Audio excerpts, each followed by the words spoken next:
Nakatuon sa pagpapaunlad ng ekonomiya at pagpapalakas ng depensa ang pangakong tulong ng Amerika sa Pilipinas. Sa pamamagitan yan ng Subic-Clark Manila-Batangas Railway Project at iminumungkahing pagbuo ng Joint Ammunition Manufacturing Factory at Storage Facility. Nakatutok si JP Soriano.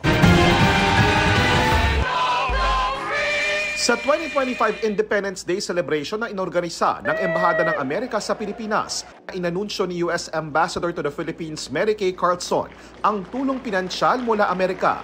Funding for a major freight rail line linking Subic, Manila, and Batangas under the Luzon Economic Corridor Initiative, creating jobs and driving innovation in both of our countries.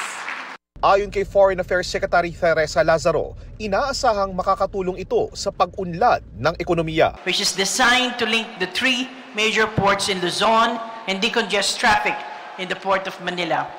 This flurry of activities are a testament to the strength and depth of the relations.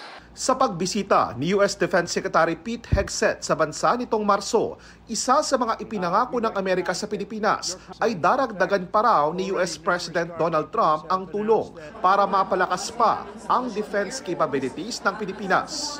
Iminumungkahi ngayon ng ilang mambabatas sa Amerika ang pagbuo ng isang Joint Ammunition Manufacturing Factory at Storage Facility sa Subic na isang dating U.S. Naval Base. Wala pang bagong pahayag kaugnay sa mungkahing ito si Defense Secretary Gilbert Teodoro na isa rin sa mga bisita ng US Embassy sa 2025 Independence Day celebration. Pero nauna nang sinabi ni Teodoro na bagaman wala pa silang formal na abisong natatanggap mula sa Amerika, welcome development daw ito dahil tiyak na makikinabang dito ang sandatahang lakas ng Pilipinas.